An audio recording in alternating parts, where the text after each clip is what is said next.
आसंतु आज आमे बनेबा क्रीमी क्रीमी छतु मसला। आपण माने जदि घरे सिंपल मसला छतु खाई बोरिंग हे गलेनी तो एबे ही क्रीमी क्रीमी मसला छतु टिके ट्राई करंतु। यह बिना दही एवं बिना क्रीम रे घरे थिबा जिनिस रे अति सहज रे तयारी होई पारिबो एवं यह को छोटरू बड़ पर्यंत समस्ते हाथ चाटिकी खाइजिबे। यार टेस्ट मध्य बहुत भल आसीबो। तो यही क्रीमी क्रीमी मसला छतु रेसिपीटी चलंतु बनेबा। तो एथिपाई मु 15 रु 20 टी छतु नहीं जाइछि एवं यहा को धोइबा पई उषुम पानी नहीं जाइछि। एबे उषुम पानी रे छतु सब को मु पके देउछि एवं यहा को भल भाबरे मु हाथ रे रगडुछि, जहा द्वारा कि यार ऊपर लागिथिबा मैला अंश तक सब एथिरु बाहरी जिवो। देखंतु केमिति मैला अंश सब बाहरी जाइछि। एबे आमे छतु सब को एक पात्र को काढी आनिबा एवं एही मैला पानी को फिंगी देबा। एबे पुणी थरे भल पानी नै सेथिरे एही छतु को पकेइबा। एमिति 2-3 थर छतु को धोइबा परे छतु सब सफा हे जिवो। एबे एही छतु को नै मु छोट छोट खंड रे काटी देउछि। एथिरे मु कोनोसी पनिपरिबा यूज करू नाही। आपण चाहिले एथिरे आलू मध्य नै कि एहा को छोट छोट खंड रे काटी की यूज करि पारिबे।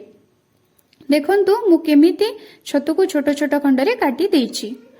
एबे आमे छतु सब को भाजिबा। तो एथि पई मु कड़ाई रे 1 टेबल स्पून तेल दे देछि एवं सेथिरे छतु सब को पकेई सेथिरे हळदी एवं लंका गुंड देई यह को भल भाबरे भाजी नेउछि। भाजिबा बेले गैस रो फ्लेम को आपण हाई रे रखिबे, जहा द्वारा छतुरा पानी अंश तक शीघ्र मरि जिवो एवं छतु भल भाबरे शीघ्र भाजी हेई जिवो।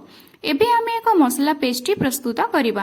तो एथि पई मु गोटे बड़ साइज रो पियाज को काटी नै जाइछि। सेथिरे मु 5 खंड रसुण, 1 चामच जीरा, 1 चामच धनिया नै जाइछि एवं एहा ऊपरे फाळे टमाटो एवं किछि काजू भाजी की मु नै कि यार एक पेस्ट प्रस्तुत करी देउछि। मसला पेस्ट प्रस्तुत हे जिबा परे मु कड़ाई रे 5 रु 6 चामच तेल देथिरे गोटा गरम मसला जेमिति कि दालचीनी, लवंग, गुजराती ए सब को पके देउछि एवं ताहा ऊपर से मसला पेस्ट को पकेई या को मु भल भाबरे कसुछि।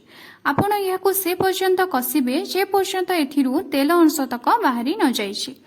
जेते बेले मसलाटी भल भाबरे कसी हे जिवो, एहा ऊपर आमे भाजी की रखिथिबा छतु सब को आनी पकेई देबा। छतु को पकेइबा परे एहा को आमे आउ 2 मिनिट पर्यंत भल भाबरे कसिबा।